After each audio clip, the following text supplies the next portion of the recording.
السلام عليكم ورحمة الله وبركاته. السلام عليكم ورحمة الله وبركاته. وعليكم السلام ورحمة الله وبركاته. إن الحمد لله الأكرم الذي خلق الإنسان وكرمه وعلمه من البيان ما لم يعلم، فسبحان الذي لا يحصى امتنانه باللسان ولا بالقلم.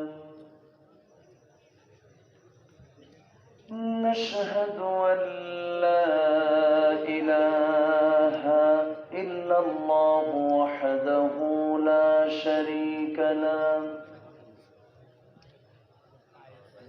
ونشهد أن سيدنا وحبيبنا ومولانا محمدا عبده ورسوله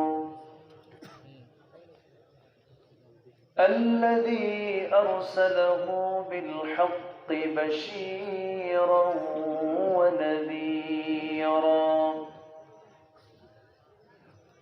وداعيا إلى الله بإذنه وسراجا وقمرا منيرا. فقد قال الله تعالى في كلامه المجيد وفرقانه الحميد: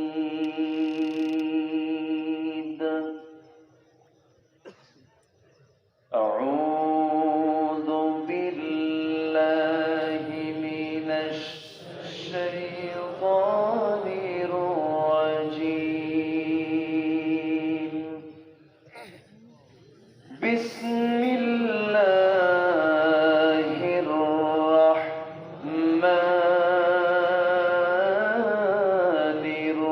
الرحيم.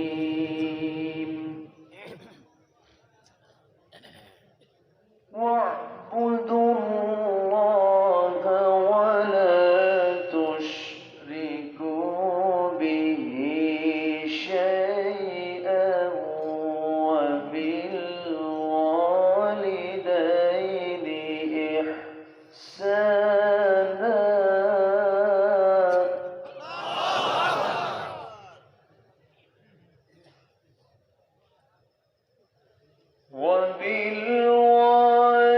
وبالوالدين إحسانا وبذي القربى واليتامى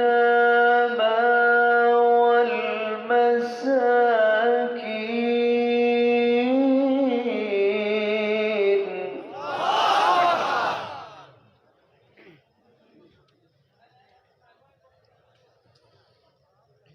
والجار ذي القربى والجار الجنب والصاحب بالجنب وابن السبيل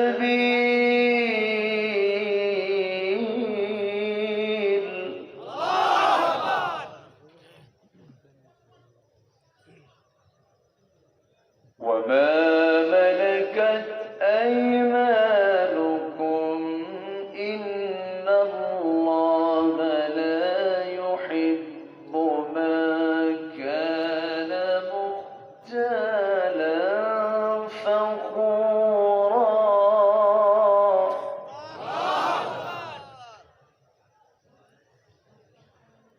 الله أكبر. بسم الله الرحمن الرحيم.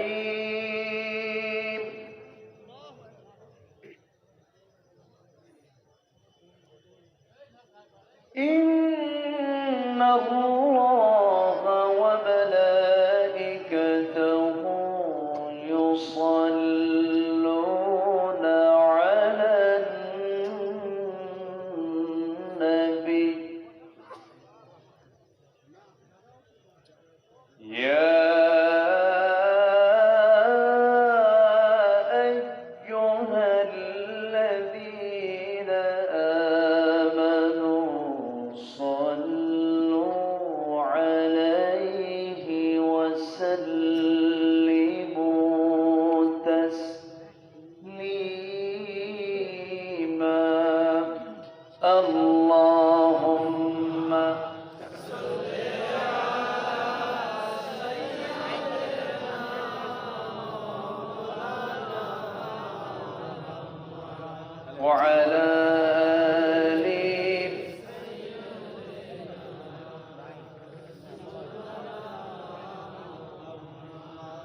মহব্বত দিয়ে নবীর প্রেমে মাতোয়ারা হয়ে জবান খুলে উচ্চ আওয়াজে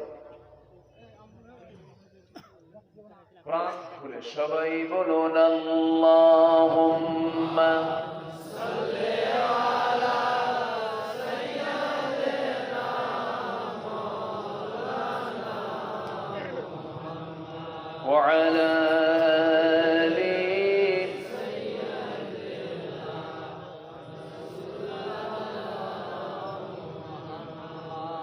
শিবে আবু তালিব সে এক কারাগার কাটলো সেথায় তোমার বহুদিন হলো পার শিবে আবু তালিব সে এক কারাগার কাটলো সেথায় তোমার বহুদিন হলো পার না খেয়ে না ঘুমে কত রাত কেঁদে কেঁদে দিন কায়েমের তরে ধৈর্য ধরে ধরে হে রাসূল আল্লাহুম্মা সাল্লি আলা সাইয়্যিদিনা মাওলানা মুহাম্মদ ওয়া আলা আলি সাইয়্যিদিনা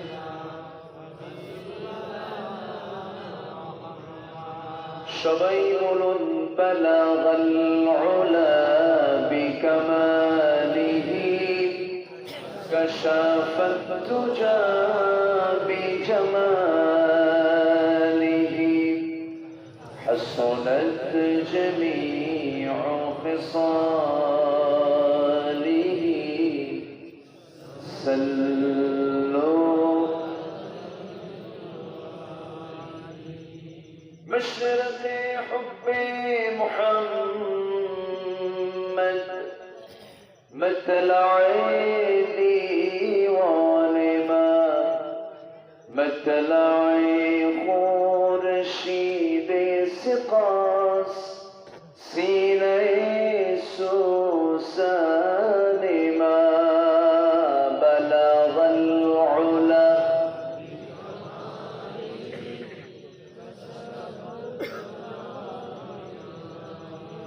حسنت جميع خصاله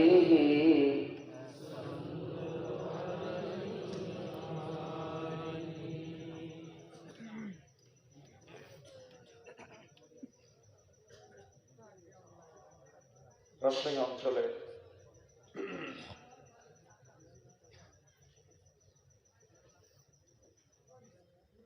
নাটোর জেলার বড়াইগ্রাম উপজেলার স্বতন্ত্র ইবতেদায়ী মাদ্রাসার উন্নতিকল্প আয়োজিত যুব সমাজ কর্তৃক আয়োজিত আজকের এই তাফসীরুল কোরআন মাহফিল 2021 মহৎ আয়োজনের সম্মানিত সুযোগ্য সভাপতি শিক্ষাবিদ গবেষক ডক্টর শাহাবুল আলম রানা সাহেব, আজকের মাহফিলের অনারেবল চিফ গেস্ট মাননীয় সাংসদ অধ্যাপক আব্দুল কুদ্দুস এমপি মহোদয়,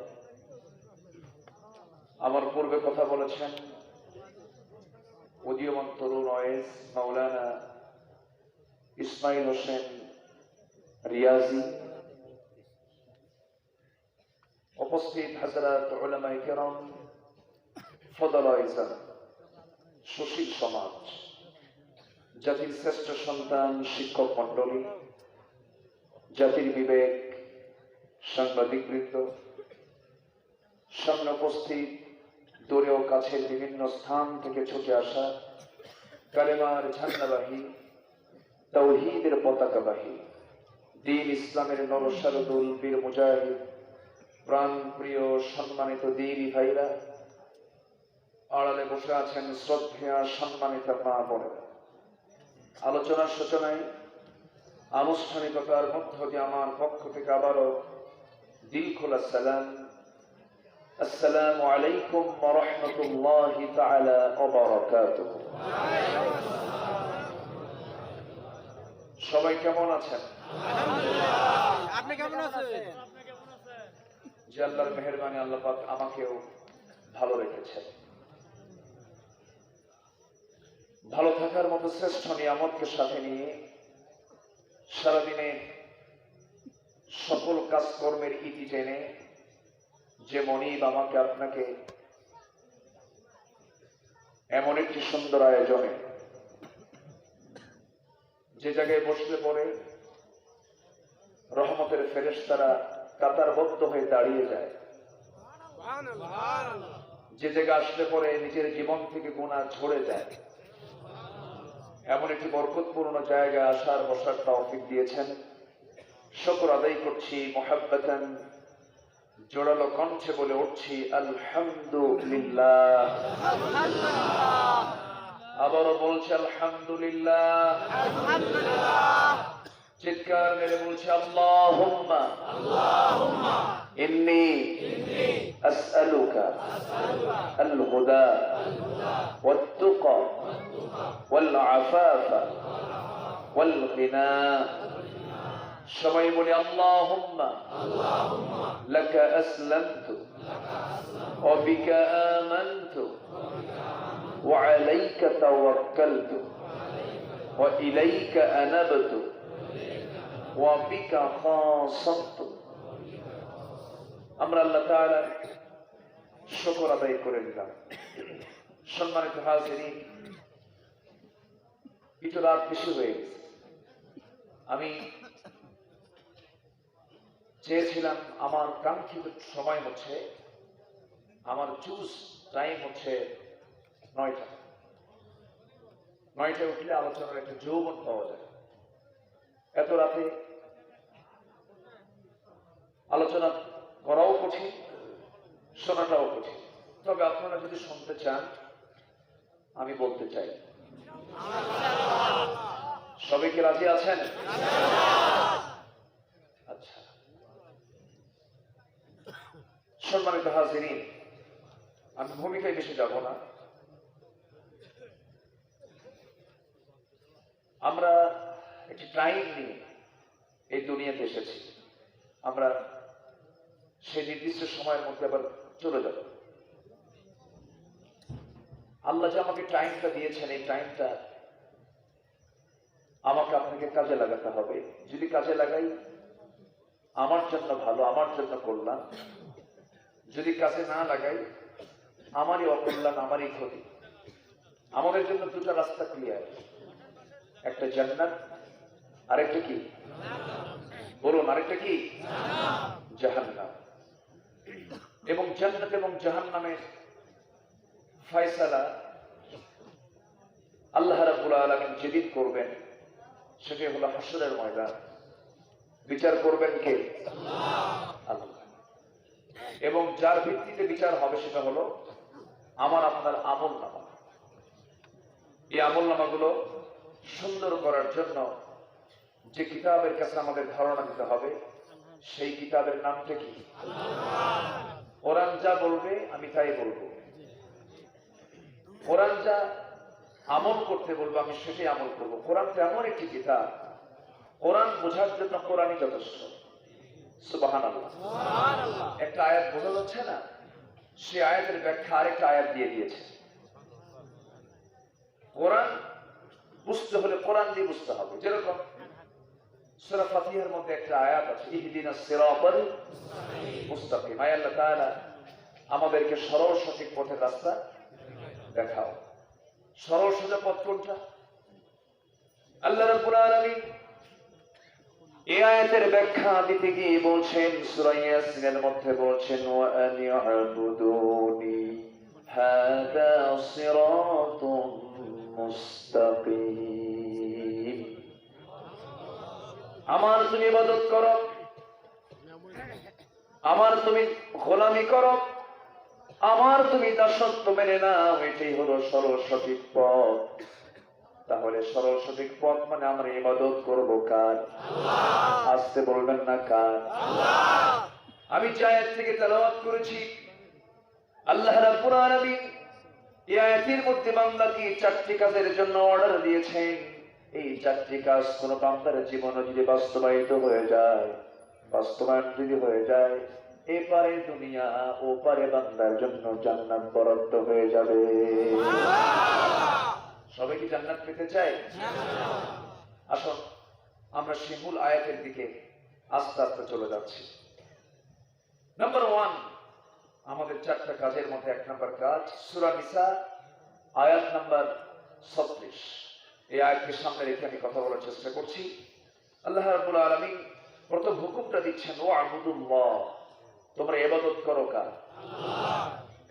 ইবাদত মানে আমরা অনেকে বুঝি যে আনুষ্ঠানিক কিছু ইবাদত, অর্থাৎ 5 ওয়াক্ত নামাজ, রমজান মাস আসলে পরিচয় না খেয়ে থাকা, টাকা পয়সা থাকলে একটু খরচ করে দান সদকা করা, আর জীবনে 2-1 একটু পশ্চিম দিকে যাওয়া, ঘুষ সুদ যা আছে থাকুক। এরকম চেতনার কিছু লোক আছে না নাই?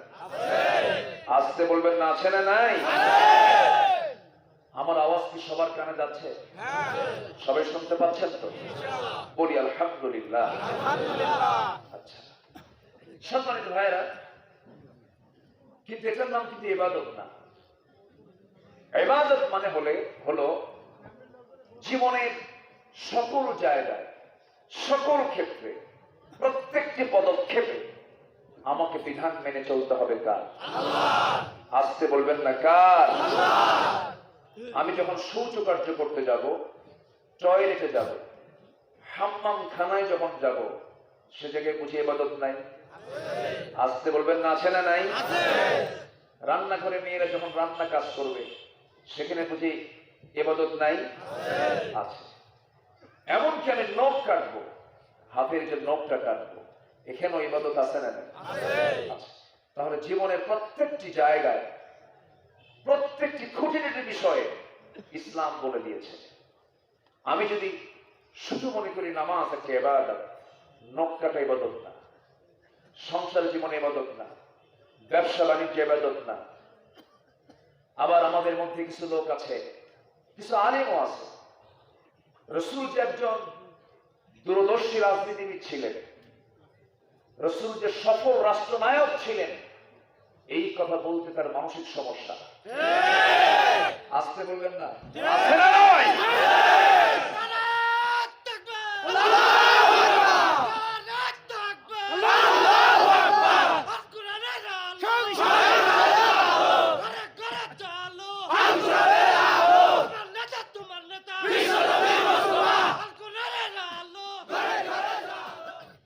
হ্যাঁ, আমার নেতা, তোমার নেতা, বলেন বলেন বলেন বলেন, বিশ্বনবী মুস্তাফা মুহাম্মদ সাল্লাল্লাহু আলাইহি ওয়াসাল্লাম। শব্দ আমাদের শব্দ সিলেক্ট হয়ে আছে। আমাদের রব কে? আল্লাহ। আমাদের রব কে? আল্লাহ। আমাদের নেতা কে? মুহাম্মদ সাল্লাল্লাহু আলাইহি ওয়াসাল্লাম। এরপর আমাদের দল কি? ইসলাম। এরকম করে আনলে হবে না। এত বড় মাহফিল, পিছনে একটা ফ্ল্যাক্স রাখবেন, যখন লাগবে তখন চট করে দিয়ে দিন, যেন জনগণ নাচে পায়। যদি স্টেরি পায় তাহলে কি হলো? তাহলে সবাইকে দেন একটা একটা করে। সম্মানিত ভাইয়েরা, শৃঙ্খলা এগুলো বুঝতে হবে। তাহলে আমাদের 3টে বিষয় স্পষ্ট হয়ে আছে। আমাদের রব আল্লাহ, আমাদের নেতা, আমাদের দল ইসলাম। এই 3 জায়গায় যে ভাগ বসাতে আসবে, প্রত্যেকটা দাঁত ভেঙে দেবো আমরা, ঠিক কিনা? ক্লিয়ার? আপনি কিছু লাগে না? অস্ত্র শেষ? অস্ত্র বেশি কিছু লাগে? ক্লিয়ার? এই জায়গায় কাউকে আমার ভাগ বসাতে দেবো না। সম্মানিত হাজির, থাকুক থাকুক, দাঁড়ায় থাকুক থাকুক, কিছু বলেন না, থাক। যে যেখানে আছে থাকুক, কোনো ধমক টমক না দিই। যে যেখানে আছে, অনেক রাত হয়েছে, কষ্ট করে যারা দাঁড়িয়ে শুনছেন কথা, তাদেরকে ধন্যবাদ জানাচ্ছি। আমার দিকে তাকা। তাহলে কোরআন এটা কি ব্যর্থ কিতাব না সফল কিতাব? এর মধ্যে নাই বলতে কিছু আছে? সব আছে, শুধু মিথ্যা নাই। শুধু কি নাই?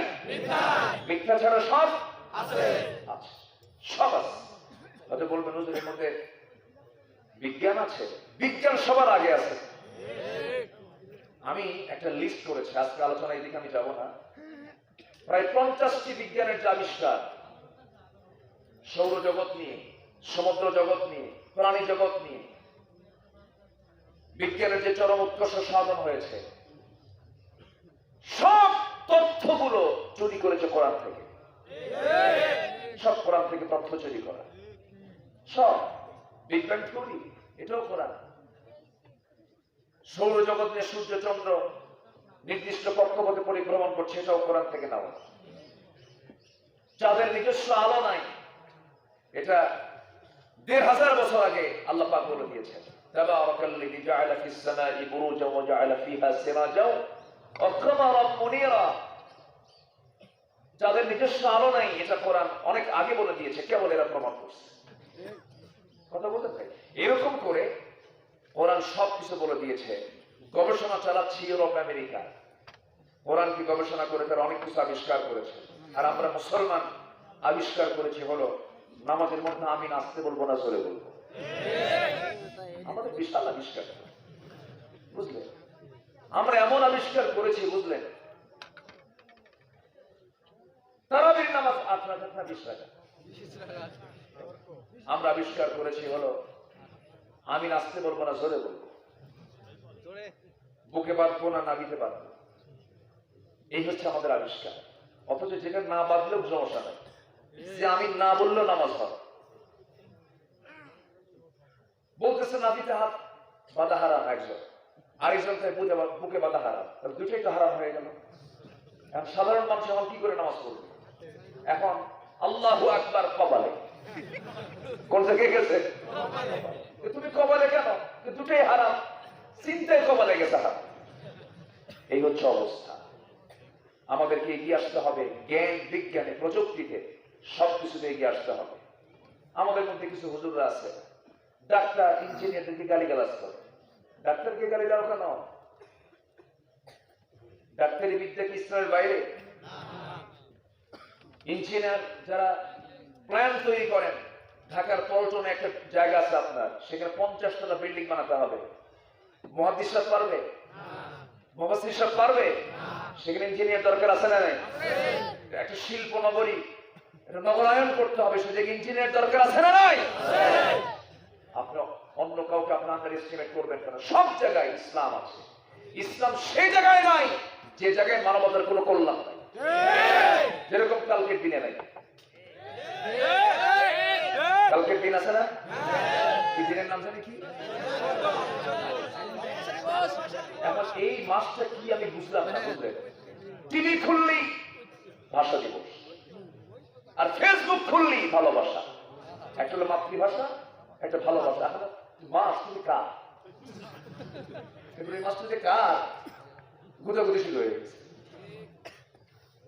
সম্মানিত ভাইয়েরা, এই মাস মাতৃভাষা এটার মালিক না, ভালোবাসা দিবস এটার মালিক না। এই মাসের মালিক হচ্ছেন আল্লাহ রাব্বুল আলামিন। ঠিক কি না? এই মাসে কি করতে হবে, কি করতে হবে না, তাও কোরআনে আছে না নাই? তাহলে কালকে ফুল দেবে কারা? ফুল কারা দেবে বলবেন? ভালোবাসে যারা তারা দেবে। ভালোবাসে যারা, আমরা ভালোবাসি না? আমরা তো ভালোবাসি। ভালোবাসা মানে কি কালকের দিনে ভালোবাসার বনি করতে হবে? ভালোবাসা আমাদের একদিন না প্রতিদিন? 1 সেকেন্ড, 1 মিনিট, 2 মিনিট? আমাদের ভালোবাসা সারা জীবন। ঠিক কিনা? ভ্যালেন্টাইন একটা লুচ্চা, ভ্যালেন্টাইন একটা খ্রিস্টান, ভ্যালেন্টাইন একটা পাদ্রী।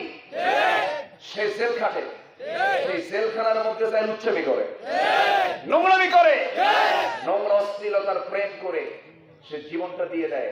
তখন তাদের ভালোবাসায় মানে তার প্রতি মহব্বত রেখে এই জেলখানার মধ্যে প্রেম করে মারা গেছে। ওর নামে পালন হয় ভ্যালেন্টাইন্স ডে। মুসলমান এই দিবস পালন করতে পারে না। ভালোবাসা হবে কি প্রেমিক প্রেমিকা না স্বামী স্ত্রী? এখন কারা? প্রেমিক প্রেমিকা। এটার মানে যেটা খাঁটি শব্দ হচ্ছে কি বলে, বয়ফ্রেন্ড গার্লফ্রেন্ড, জেফ বিএফ, পাশাপাশি চলে, হাঁটতেছে চলতেছে ফিরতেছে। যখন বলে এটা কে তোমার গার্লফ্রেন্ড, এটা কি বয়ফ্রেন্ড, উচিত ছিল 1.5 হাত লাঠি দিয়ে পিটাইয়া সোজা করা। তা না করে ঠিক আছে ভালো করে করো, ভালো করে এরকম প্রেম করো। এটাই প্রগতি, এটাই অগ্রগতি, এটাই উন্নতি, এটাই সমৃদ্ধি। আমরা স্বাধীন করে কি এগুলো পাইছি নাকি? দেশ স্বাধীনতার 71 দেশ স্বাধীন হয়েছে। তার আগে প্রথম স্বাধীনতা পেয়েছে 47-এ। কিসের ভিত্তিতে? হিন্দু মুসলিম জাতি কখনো এক জাতি হতে, এটা হচ্ছে আমাদের আসল চেতনা। স্বাধীনতার প্রথম চেতনা হলো হিন্দু মুসলিম কখনো এক জাতি হতে পারে না। বাংলাদেশে যদি মুসলমান সংখ্যাগরিষ্ঠ না হতো দেশ স্বাধীন হতো? বলেন এটা কি হয়ে যেত? হিন্দুস্তান, ভারতের অন্তর্ভুক্ত হয়ে যেত, ঠিক কিনা? তাহলে যে মুসলমানের সংখ্যাগরিষ্ঠতার উপর ভিত্তি করে দেশ স্বাধীন হলো, সে জায়গায় বিজাতীয় কোন সংস্কৃতি লালন হতে পারে না। অনেক কথা আছে, আজকে শোনাবো কথা। শুনতে রাজি আছেন তো? জোরে বলি ইনশাআল্লাহ। ভয় পাবেন না। ভয় পান নাকি আপনারা? আমি কোনো পাপের কথা বলতে আসি নাই। আমার দাদাও না, আমার দাদার কথাও না। আমার দাদা হুজুর, বাবা হুজুর, এই হুজুর আমি না। আমি সলিড কোরআন থেকে কিছু কথা বলবো, একদম নিরপেক্ষ দৃষ্টিতে শুনবেন,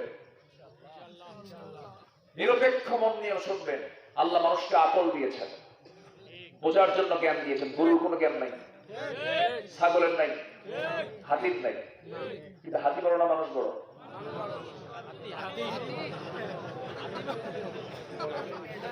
অনেক রাতের কথা তো, রাতে একটু মানুষের ব্রেন মস করে না।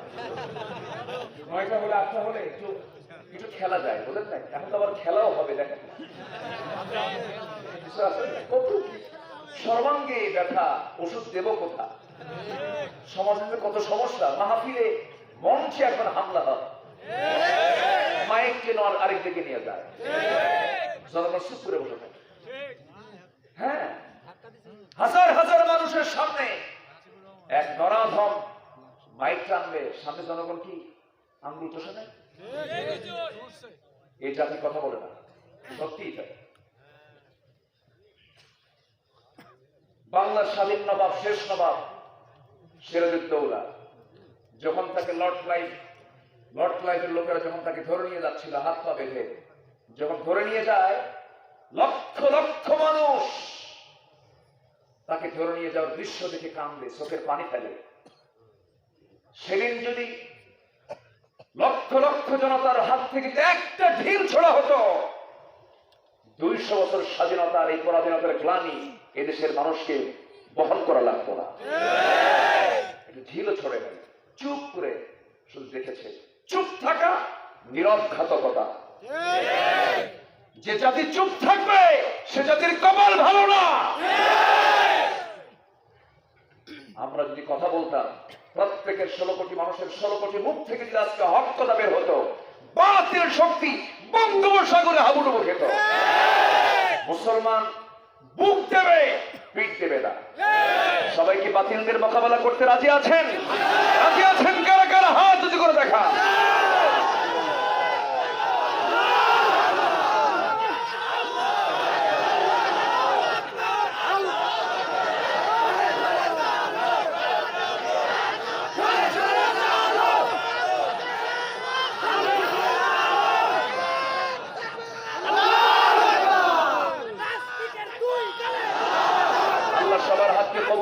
জোরে বলি আমিন, আরো জোরে আমিন। আল্লাহ বলছেন বান্দা শুধু একটা আমল করবা, আমি তোমার সমস্ত ভুল আমলগুলো সংশোধন করে দেব। কয়টা আমল? একটা। আল্লাহ রাব্বুল আলামিন বলেন, মাইকগুলো ঠিকঠাক করে। আল্লাহ রাব্বুল আলামিন বলেন, ইত্তাকুল্লাহা ওয়া কুলু কাওলান সাদীদা ইউসলিহ লাকুম আ'মালাকুম ওয়া ইয়াগফির লাকুম যুনুবাকুম ওয়া মান ইউতি'ইল্লাহা ওয়া রাসূলাহু ফাকাদ ফাযা ফাওজান 'আযীমা। ইমানদারেরা, তোমার দিলের মধ্যে আমার ভয় ছাড়া কারো ভয় আনবা না। তুমি যদি আমার গোলাম হও, আমার ভয়টাই তোমার হৃদয়ে স্থান পাবে, অন্য কোনো কারো ভয় তোমার করা জায়েজই নাই। ঠিক কি না? ভয় লাগে না? লাগে না? এত সস্তা না আমার ভাইয়েরা। হ্যাঁ, যদি আমরা একটু দুর্বল হয়ে যাই, সাহায্য চাইবো কার কাছে? ভয় করা যাবে না। আর আরেকটা কাজ হলো ওয়াকুলু কাওলান সাদীদা, সোজা কথা বলবা, স্ট্রেট কথা বলবা। ইমানদার কথা বলে এক জবানে, আর মুনাফিক কথা বলে দুই জবানে। মুসলমান মুমিন কখনো দুই জবানে কথা বলবে না। মুমিন ভিতরেও যা রাখবে বাইরেও তাই বলবে। ওয়াকুলু কাওলান সাদীদা ইউসলিহ লাকুম আ'মালাকুম, শুধু যদি সত্য কথাটা যদি মুখ থেকে বের করতে পারো, তোমার জীবন আমল করতে গিয়ে কিছু ভুল করেছো, আল্লাহ পাক তা সংশোধন করে সওয়াব দিয়ে ভরাইয়া দিবে। সত্য কথা বলা এত সস্তা না। শ্রেষ্ঠ ইবাদত হলো সত্য কথা বলা। আমার বন্ধুগণ, সারা জীবন মুসা আলাইহিস সালাতু ওয়াস সালামের দোষ একটাই ছিল, ফেরাউনের সামনে তিনি থতমত করেছেন না কথা বলেছেন? সোজা কথা বলেছেন, কোন পরোয়া করেন নাই। ইব্রাহিম আলাইহিস সালাতু ওয়াস সালাম নমরুদের সামনে সোজা কথা বলেছেন। এরপরে আমার নবী মুহাম্মদ সাল্লাল্লাহু আলাইহি ওয়াসাল্লাম তিনি আবু জাহলের সামনে সোজা কথা বলেছেন। এই জন্যই কি এত ঝড় ঝাপটা এসেছে? লিয়াজু মেইনটেইন করেন নাই। ভাই আমি তো তোমারই, এরকম আছে না নাই? ভাই আমি তো তোমারই। এরকম তেলবাসি কোন নবীর কাম ছিল না। নবীরা যা বলেছেন সোজা কথা বলেছেন। আর সেই সোজা পথটাই হলো ইহদিনাস সিরাতাল মুস্তাকিম। আয় আল্লাহ তাআলা, সোজা পথ আমাকে দেখিয়ে দাও, সোজা কথা বলার তৌফিক দিয়ে দাও, সোজা আমলের তৌফিক তুমি আল্লাহ আমারে দিয়ে দাও। আল্লাহ বলছেন চারটি কাজ তুমি করো। আবুদুল্লাহ, ইবাদত করো কার? আল্লাহ। কেন, কি জন্য? এই আয়াতের ব্যাখ্যায় আরেকটা আয়াত বলতেছে, ইয়া আইয়ুহান নাসু উবুদু রাব্বাকুমুল্লাযী খালাকাকুম ওয়াল্লাযীনা মিন ক্বাবলিকুম লাআল্লাকুম তাত্তাকুন। জোরে বলি আল্লাহু আকবার। তিনি এমন রব যিনি তোমাকে সৃষ্টি করেছেন, তোমার পূর্বের সকলকে সৃষ্টি করেছেন। শুধু তোমাকেই তিনি বানান নাই, তোমার পূর্বের যত মানুষ এসেছে সবাইকে তিনি বানিয়েছেন। শুধু মানুষের তিনি রব নন, গোটা পৃথিবীতে যত প্রাণীকুল আছে সমস্ত প্রাণীকুল তিনি বানিয়েছেন। সকল কিছুর মালিককে আল্লাহ। আজকে বলেন মালিককে আল্লাহ। এখন বলুন, হাতি বড় না মানুষ বড়?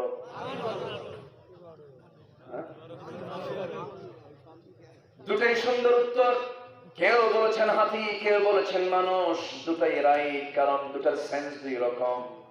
দুইজনই 100 পাইছেন, সমস্যা নাই। আকারে হাতি বড়, মর্যাদায় মানুষ বড়। বিশাল আকারের হাতি আকারে তো বড়ই হবে, কিন্তু এখন প্রশ্ন হলো হাতিকে মানুষ চালায় না মানুষ হাতিকে চালায়? মানুষ হাতিকে চালায়। কি দিয়া? গায়ে জোর দিয়া? হয় দিয়ে আমার সামনে এটা দিয়া। তাহলে একটা জিনিস প্রমাণ হয়ে গেল, এই পৃথিবীতে সবচেয়ে শক্তিশালী জিনিস হলো আকাল। কি?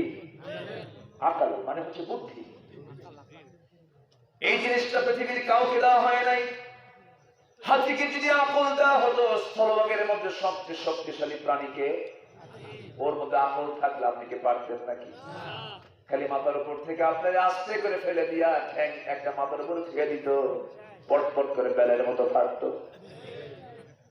কিন্তু হাতি তো তা করে না। হাতির মধ্যে সেই সেন্সটা নাই, কারণ হাতি আল্লাহ রাব্বুল আলামিন মর্যাদা এরকম দেন নাই, কারণ হাতি হবে মানুষের খাদেম। হাতিকে আল্লাহ রাব্বুল আলামিন মানুষের খেদমতের জন্য পাঠিয়ে দিয়েছেন, গরু মানুষের খেদমতের জন্য পাঠিয়ে দিয়েছেন। এক কথায় পৃথিবীতে যত প্রাণীকুল আছে সমস্ত প্রাণীকুল গুলো মানুষের খাদেম। জোরে বলে সুবহানাল্লাহ। আসমান জমিনে যত প্রাণী আছে সব মানুষের খাদেম, আর মানুষ হলো আল্লাহর গোলাম। মানুষ কার গোলাম? আল্লাহর গোলাম। সমস্ত সৃষ্টি খেদমত করবে হলো মানুষের, আর মানুষ ইবাদত করবে কার? আল্লাহ। এই জন্য এই পৃথিবীর সকল সৃষ্টি কিয়ামতের মধ্য দিয়ে সব শেষ হয়ে যাবে, কোনো বিচার নাই। শুধু বিচার হবে মানুষের বুদ্ধির কারণে, আকলের কারণে, মর্যাদার কারণে। এই জন্যই আকল দিয়া সবার আগে আমাকে ভাবতে হবে কোন কিতাব। আসতে বলবেন না কোন কিতাব? এই পৃথিবীর কোনো কিছু থাকবে নাকি? আসতে থাকবে নাকি? কোরআন চিন্তা করে। এই বিশাল আকাশ, ঝুলন্ত আকাশ, হাজার হাজার কোটি বছর যার বয়স, এই বিশাল আকাশের মালিক আল্লাহ রাব্বুল আলামিন এই ঝুলন্ত আকাশ কত সুন্দর করে মজবুত আকাশ বানালেন, একটা খুঁটিও নাই। কি সুন্দর আকাশ! আবার সে আকাশটাকে সাজানোর জন্য কত সুন্দর তারকারাজি। আবার মাত্র একটা সূর্য দিয়েছেন, সেই সূর্যটা পৃথিবীর শুরু থেকে আজ পর্যন্ত আলো দিয়ে যেতেছে। এই সূর্য যদি পৃথিবী থেকে 1 ইঞ্চি দূরে থাকতো, পৃথিবী হিমশীতল ঠান্ডা হয়ে যেত। আবার যদি 1 ইঞ্চি কাছে চলে আসতো, পৃথিবী জ্বলে পড়ে সারখার হয়ে যেত। এত সুন্দর সূর্য আল্লাহ রাব্বুল আলামিন দিয়ে রেখেছেন। সূর্যের কল্যাণ আছে না নাই? গোটা পৃথিবী আলোকিত করার জন্য কয়টা সূর্য? একটা সূর্য যেমন গোটা পৃথিবীর সমস্ত অন্ধকারকে দূর করে আলোকিত করতে পারে, তেমনি গোটা পৃথিবীর সকল সভ্যতা, সকল অন্ধকার দূর করার জন্য 3-4টা কিতাব দরকার নাই, আল্লাহর কালাম কোরআনটাই যথেষ্ট। ঠিক কিনা? কিন্তু এটা তো আমরা পড়ি না, এটাকে আমরা মানতেও চাই না। কোন দিন যে বলবে কোরআন জঙ্গির কিতাব, কোন দিন কবে আল্লাহ জানে। সম্মানিত ভাইয়েরা, আমার দিকে তাকান। কষ্ট হচ্ছে আপনাদের? ঘুম নাই? মিথ্যা কথা। ঘুম নাই? সত্যি নাই? চলে বলি ইনশাআল্লাহ। আজকে ফজর নামাজও পড়ার দরকার নেই। আছে ফজর পড়ার দরকার আছে? ফজর আগে না ওয়াজ আগে? ওয়াজ আগে। দেখছেন? মানে উনি বুঝতেছে যে হুজুর তো মনে হয় একটা সাইডে যাচ্ছে, কিন্তু এখন ওয়াজই আগে বলবো। ঠিক আছে, তোমাকে ধন্যবাদ। সম্মানিত ভাইয়েরা, টুপি দরকার না লুঙ্গি দরকার? আগে কোনটা দরকার? আগে কোনটা বলবেন, টুপি না লুঙ্গি? ওয়াজ হচ্ছে জরুরি, ওয়াজটা জরুরি। না আসলে গুনাহ হতো, না আসলে গুনাহ হতো। কিন্তু ফজর নামাজ না পড়লে গুনাহ আছে না নাই? আসলাম ওয়াজ শুনতে, কিন্তু ফজর গেছে, লুঙ্গি নাই, টুপি আছে। কি কথা কি বলতে? এটা মাথায় রাখবেন, ভুলটা যেন নষ্ট না হয়, এদিকে আমরা খেয়াল করবো। এই জন্য আমি কমিটিদের বলি, শোনে না, কি করবো এখন, সারা জীবন বলছি, হয় না কাজ। আর এখানে তো তাও 11টায় উঠলাম, ময়মনসিংহে গেছিলাম 2 বছর আগে, 9টার দিকে মাহফিল প্রাঙ্গণে গেলাম। বলতেছে হুজুর খাওয়া দাওয়া করেন, লেপ দিলাম, শুয়ে পড়ে। বললাম যে শুয়ে পড়বো, উঠাবেন কখন? হুজুর গত বছর প্রধান মেহমানকে যে সময় উঠেছিলাম তার চেয়ে আগে উঠাবো। কখন তুলবেন? হুজুর বেশি না, রাত 3টায়। কি কথা কি বোঝা গেল? রাত 3টায় অনেক আগে উঠছি, আল্লাহর শুকরিয়া।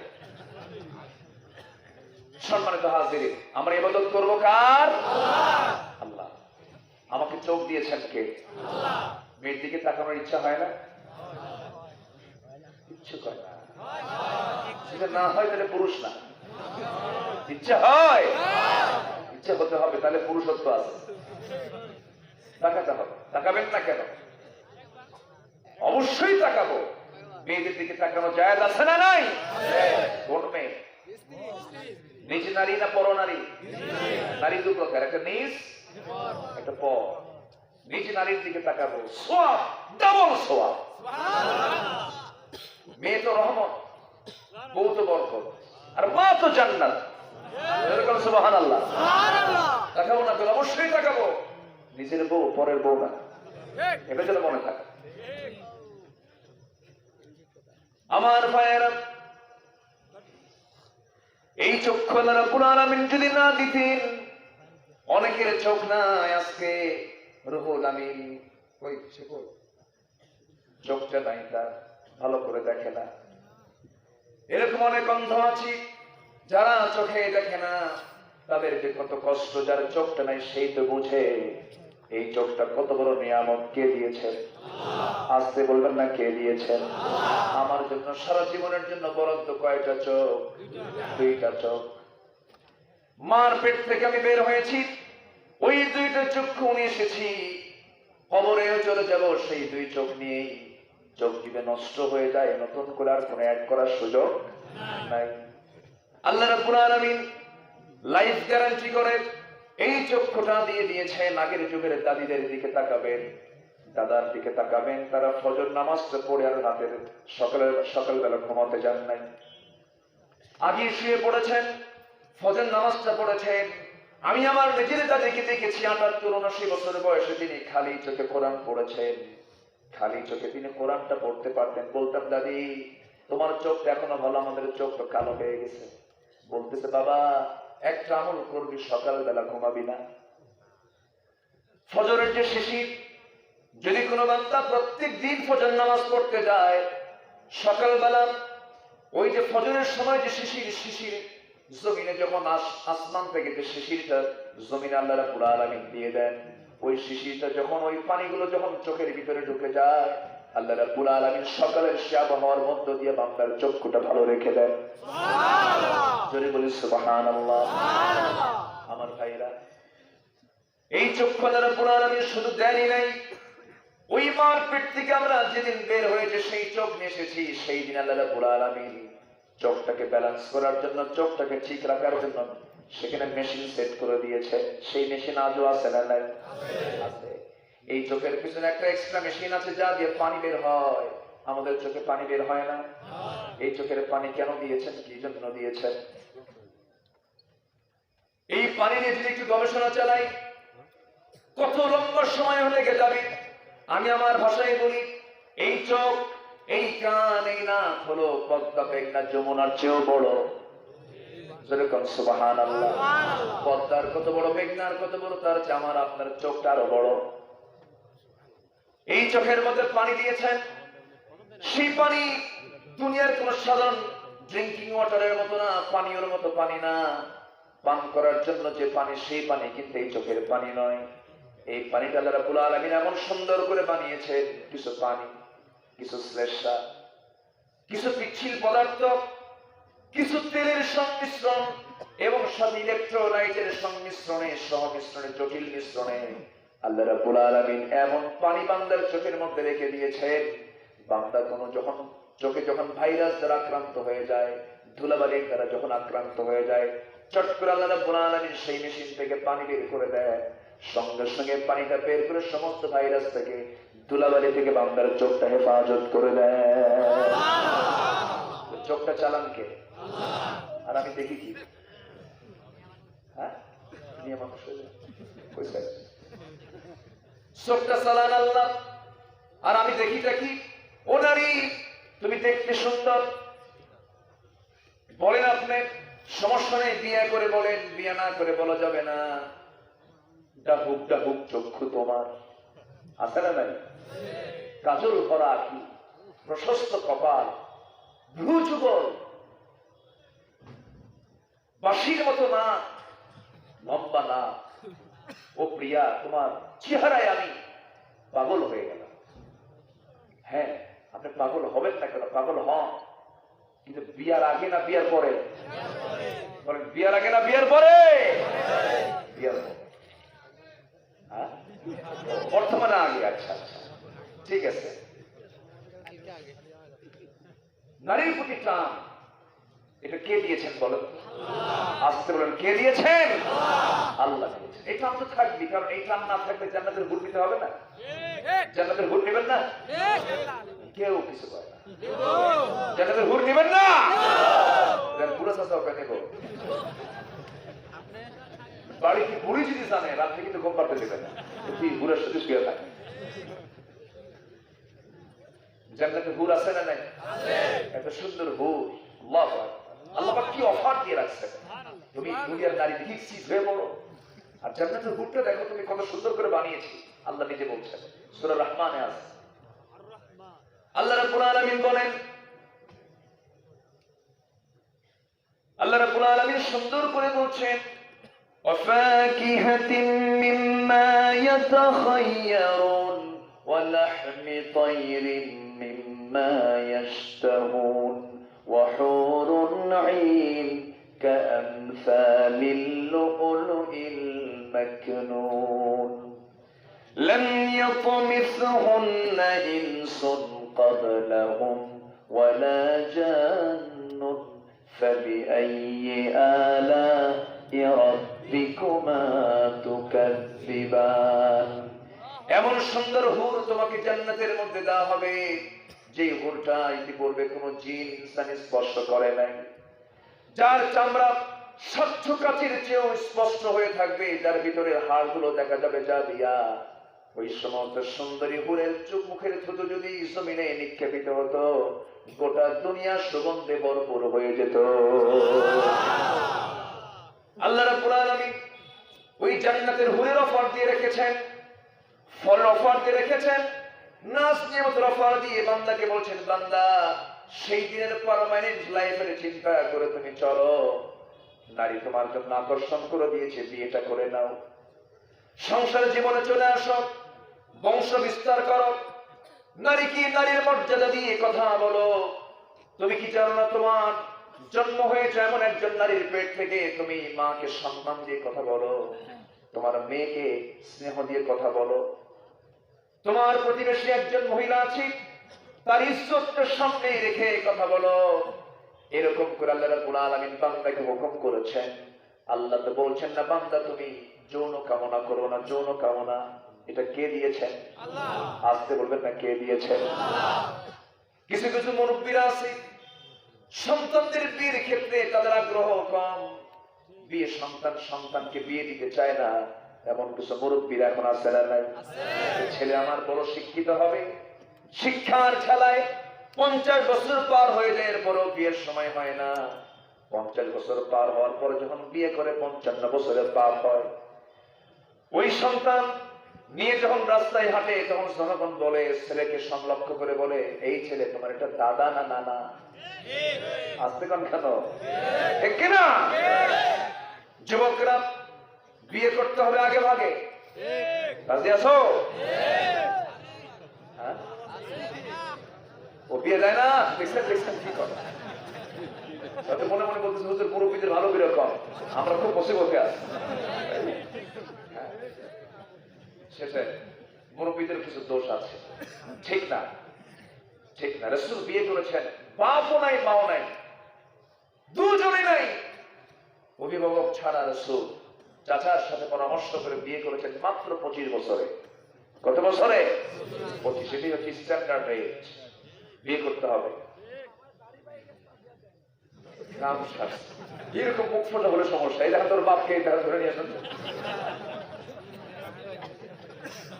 জি, এক সাহাবী রাসূলের সামনে এসে বলল, হুজুর আমার যৌবন কোন দিন আসছে, আমার কি বিয়ে হবে না হুজুর? রাসূল তো খুব খোলা মনের ছিলেন।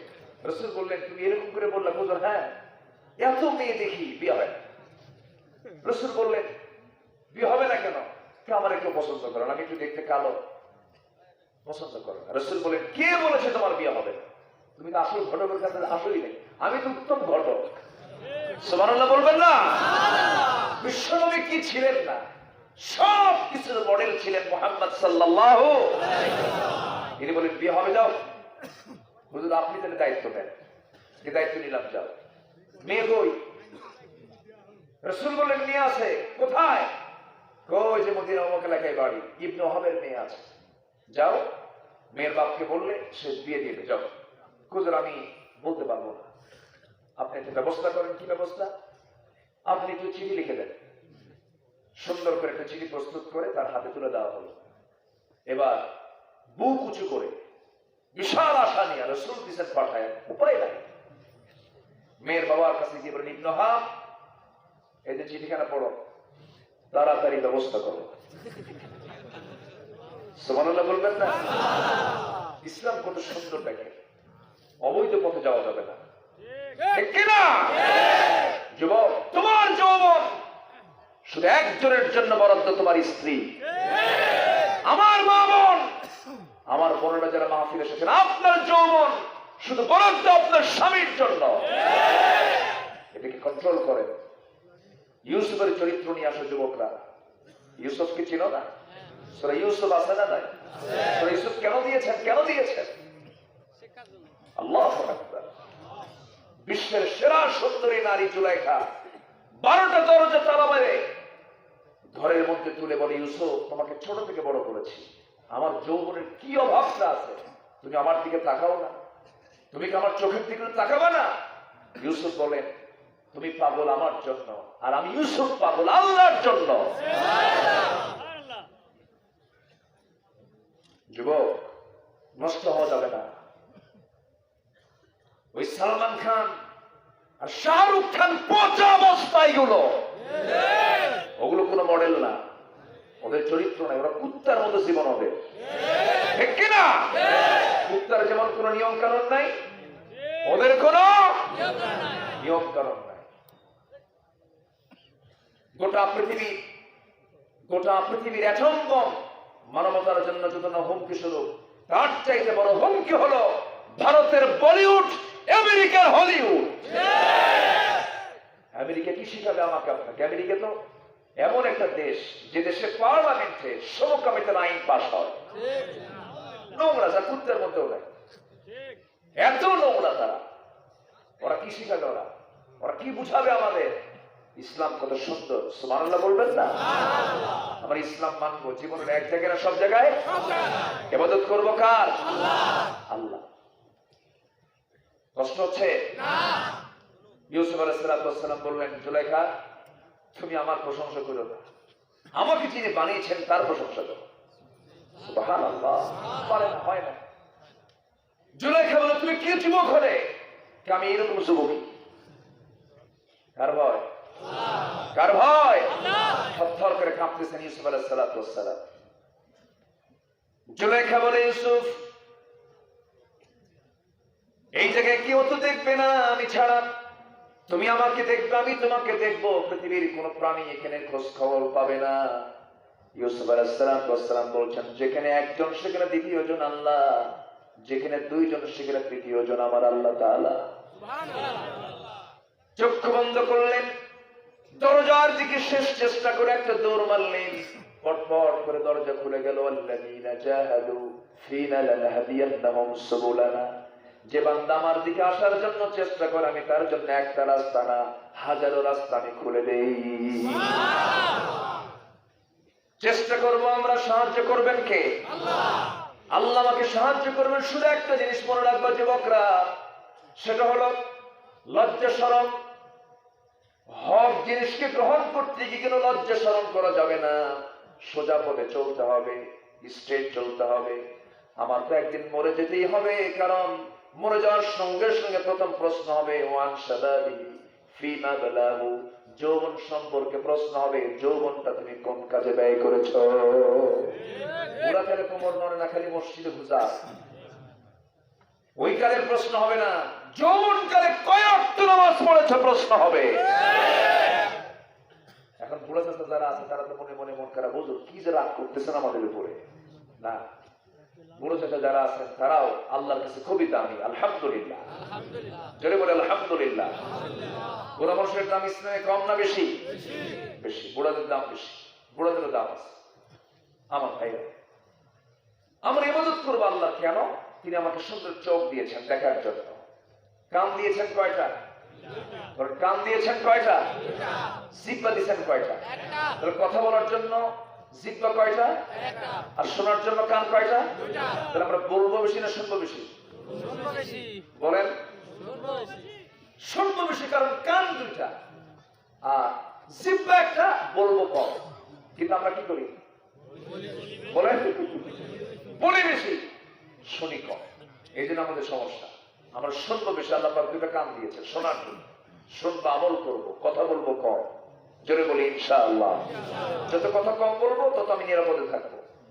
কথা যত বাড়াবো আমার তত ভুল বের হয়ে যাবে। সম্মানিত ভাইয়েরা, এরপরে আল্লাহ কি দেননি? সব দিয়েছেন। সব দিয়ে বলছেন বান্দা তুমি আমাকে কেমনে বলো। এক জায়গায় সুন্দর করে একটা প্রাণ দিয়েছেন, আর এক জায়গায় আল্লাহ রাব্বুল আলামিন বান্দাকে ডাক দিয়ে বলছেন ইয়া আইয়ুহাল ইনসানু মা গররাকা বিরাব্বিকাল কারীম আল্লাযী খালাকাকা ফাসাওয়াকা ফাআদালাক ফি আইয়ি সূরাতিন মা শাআ রাক্কাবাক। আমি কি তোমাকে সুন্দর করে দুটো চক্ষু দেই নাই? এটাকে লেবেল করে দিয়েছি, সুন্দর টানা টানা চক্ষু দিয়েছি, ঠোঁট দিয়েছি, জিহ্বা দিয়েছি। বান্দা আমাকে বলো কেমনে? যখন খাবে তখন বলবে বিসমিল্লাহ, খাওয়া যখন শেষ হবে তখন বলবে আলহামদুলিল্লাহ, বিড়ি যখন খাবে তখন বেশি করে বলবে বিসমিল্লাহ। হ্যাঁ, আমরা কি খাই? বিড়ি খাই না? বিড়ি খাওয়ার আমার দেশে কম না বেশি? খাবে, বেশি করে খাবে, সমস্যা নেই। বিড়ি খাওয়াটা আমাদের দেশের 4 অঞ্চলে 4টা ফতোয়া। রংপুরে বিড়ি খাওয়া ওয়াজিব। বিড়ি খাওয়া কি ওয়াজিব। সিলেটে মুবাহ, আর ঢাকাতে মাকরুহ। চট্টগ্রামে বিড়ি খাওয়া ফরজ। এত খাওয়া। সে বিড়ির টান, কিছু কিছু বুড়া চাচা আছে 80 বছর বয়স, টান দেখে মনে হয় 16 বছর। আছে না নাই? নাম দিয়া নাক দিয়ে বের করে না, কঠিন ব্যাপার। ট্রাকের মতো বের করে, ট্রাকের দেখেন। আমি শুধু ওয়াস্তারি এত টানা টানে, টান মেরে খুব ধ্যানে থাকে, মনে হয় উনি বিড়ি খাচ্ছেন আর সিদ্ধাতুল মুনতাহা পার হচ্ছে। এগুলো আছে না নাই? এগুলো বদভ্যাস করবো না আমরা, এগুলো ছেড়ে দেবো। জোরে বলি ইনশাআল্লাহ। পান খাবেন, বুড়া মানুষ, সময় পার হয় না, পানটা খান, সমস্যা 2 একটা 4 5টা পান সারাদিনে খাওয়া যায়। ওই যে নাটোরে তো পানের বর আছে না, সুন্দর মিষ্টি পান আশেপাশে আছে, খাবেন পান 2 একটা খেলেন। কিন্তু পানের সাথে আবার হাকিমপুরী রহমতুল্লাহ আলাইহি গেল, কি কথা আছে না নাই? পাঠার মতো ভক্ত কি কয় হাকিমপুরী সরটা, কি খাওয়া খায়। সম্মানিত ভাই, এগুলো মানুষ কেন করবে? আমরা এগুলো খাবো না। জোরে বলি ইনশাআল্লাহ। খান, পান খান, সমস্যা নেই। আমার কিছু কিছু লোক এত পান খাওয়া খায়, ডাক্তারে বাপ করে হরদম বেতন 10,000, পান 7,000। আছে না? এগুলো কেন? এগুলো আমরা ছেড়ে দেবো। ছেড়ে বলি ইনশাআল্লাহ। ওয়াবুদুল্লাহ, ইবাদত করবো কার? ওই সাহাবী চলে গেছেন মেয়ের বাড়িতে, মনে আছে না? যে বলতেছে মেয়ের বাপ এসে চিঠি পড়ো, ব্যবস্থা করো। চিঠিখানা দেখিয়ে দেখে রাসূলের চিঠি আকাশ থেকে পড়ে গেছে। আমার রাসূল প্রস্তাব দিয়ে পাঠিয়েছেন, চোখ বন্ধ করে রাজি, যাও আমার মেয়েকে তোমার হাতে তুলে দেবো। কিন্তু কথা আছে কি, আমার মেয়ের মধ্যে শুনতে হবে। মেয়ে তো সুন্দরী, তুমি তো কালো একটু, দেখি আমার মেয়েটা কি বলে। মেয়ের কাছে গিয়ে বলতেছে, মা এরকম একটা প্রস্তাব আসছে নবীর পক্ষ থেকে, কি করা যায়? মেয়েটা কাঁদবে, যত বলে তত কাঁদবে। বাপ বলতেছে, মা তুমি মনে হয় পছন্দ করো না, যাও বিয়ে হবে না। কাঁদবা, ভুল বুঝতেছ। এই জাগতিক জীবনে ওই পুরুষের সঙ্গে আমার একমাত্র বিয়ে হবে। একটু আসতে বলি সুবহানাল্লাহ। সুরত দেখছে না সিরাত দেখছে? বলেন চেহারা না গুণ? চেহারা না গুণ? চেহারা তো ক্ষণিকের, গুণটা চিরস্থায়ী। আলহামদুলিল্লাহ বলেন। নতুন বিয়ে করে যুবক, মন খুব খারাপ, 3 দিন চলে গেছে, 3 দিন পরে আর হাসে না। যুবকরা হাসে না কেন? বিয়ে করছো আনন্দ পাও না কেন? বউটা কালো হয়েছে। সুমনের বউ এত সুন্দর, আমার বউটা কালো। দেখেন অন্য কাছে আরেকজনের বই গেছে, এরকম আসছে বলেন না? আমরা সুরতটাকে দেখবো, আমরা সিরতটাকে দেখবো। বুড়ো হয়ে গেলে কিছু লাগে বলেন? এই যে দাদা দাদি বুড়ো হয়ে গেছে, কি টান, যৌবনের টান না মনের টান? মনের টান। মনটাই তো সবচেয়ে বড় কিছু। বুড়ি 3 দিন হলে মেয়ের বাড়ি গেছে, বুড়ার ফোন ধরে না। বুড়া একটা বাটনওয়ালা সেট টিপে টিপে ফোন দিয়ে ভাই বুড়ি আয়, কি ঠিক কিনা? আছে না নাই? তাড়াতাড়ি আয়। কি টান, মাওয়াদ্দাতাও ওয়া রাহমা। এই মহব্বত কে দিয়েছেন? কিসের কারণে? বৈধ বৈধ সম্পর্ক। কি সম্পর্ক? বৈধ।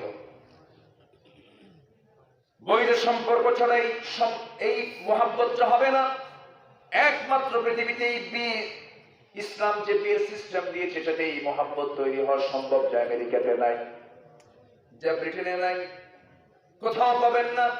ইসলাম ছাড়াই কল্যাণ কোথাও পাবেন না। ওই সাহাবী মেয়ের কাছে যখন বলে ফেললেন, মেয়েটাও রাজি হয়ে গেছে। এবার বাপ এসে বলছে, ও সাহাবী সাদ, আমার মেয়ে তো রাজি হয়ে গেছে। সাহাবী খুব খুশি, নবীর কাছে গিয়ে বলে, ইয়া রাসূলুল্লাহ, মেয়ে তো রাজি, মেয়ের বাপও রাজি, আমিও রাজি, আপনি কখন বিয়েটা করাবেন? নবীজি বললেন, বিয়ে তো করাবো যখন তখন, কিন্তু টাকা পয়সার প্রয়োজন হবে। তোমার টাকা পয়সা আছে নাকি? বিয়ে করতে তো টাকা লাগবে হুজুর। টাকা পাবো কোথায়? বাড়ি তো আমার নাই, টাকা ছাড়া কেমনে বিয়ে করবা? এবার সাহাবী বলছেন, ইয়া রাসূলুল্লাহ, টাকার দায়িত্ব যদি আপনি আমাকে দিয়ে দেন, আমার জীবনে আর কোনোদিন বিয়ে হবেই না। রাসূল বললেন, তাহলে কি করা যায় হুজুর? বিয়ে যখন আপনি করাচ্ছেন, টাকাটা আপনি দেন। আমার নবীজি মনক্ষুণ্ণ হলেন না। নবীজি মুস্কি একটা হাসি মেরে সাহাবীদের মধ্যে প্রস্তাব দিলেন। দুজন সাহাবী 200 400 দিরহাম দিয়ে দিল। সুবহানাল্লাহ। 400 দিরহাম দেওয়ার পরে নবীজি আমার করলেন কি, ওই সাহাবীর হাতের মধ্যে দিয়ে বলছেন, সাহাবী, এই যে 400 দিরহাম তোমাকে দিলাম, যাও মদিনার বাজার থেকে মার্কেট করে আনো। আগামীকালকে দুপুরবেলা তোমার সঙ্গে ওই মহিলার বিয়ে হয়ে যাবে, আমি বিয়ের দায়িত্ব নিলাম। বিয়ের বাজার করতে গিয়া বাজার প্রায় শেষের দিকে এমন সময় একজন সাহাবী এসে তার কানে কানে বলছে, সাদ, বিয়ের বাজার তো করতে এসেছে, তুমি কি জানো যুদ্ধের ডাক কিন্তু চলে এসেছে, কি করবা বলো? সাহাবী কিছুক্ষণ মাথা নিচু করে মাটির দিকে তাকায় তাকায় ভাবে, জীবনের বিয়ের সুযোগ বারবার আসতে পারে, কিন্তু জিহাদের ডাক তোমার কানে নাও আসতে পারে। জান্নাতের লোভ তার মধ্যে চলে আসলো। দুনিয়ার সকল মোহ তিনি ত্যাগ করে ফেললেন, সব কিছুকে মাইনাস করে ঘোড়া কিনলেন, তরবারি কিনলেন। টাকা শেষ হয়ে গেল, যুদ্ধে চাপিয়ে পড়লেন। যুদ্ধ চালাতে গিয়ে, যুদ্ধ করতে গিয়ে এক পর্যায়ে সাদের শাহাদত বরণ হয়ে গেল। সাদ দুনিয়া থেকে বিদায় নিলেন। দুনিয়া থেকে বিদায় নেওয়ার সঙ্গে সঙ্গে নবীর কাছে রিপোর্ট হলো, রাসূল জানলেন সাদ দুনিয়া থেকে বিদায় নিয়েছে। রাসূল বলেন, কোন সাদ দুনিয়া থেকে বিদায় নিয়েছে? সাদ নামে একাধিক সাহাবী ছিল। একজন ছিলেন সাদ বিন আবি ওয়াক্কাস, আরেকজন ছিলেন সাদ বিন মুআজ। সাদ বিন মুআজ ছিলেন আনসারী সাহাবী।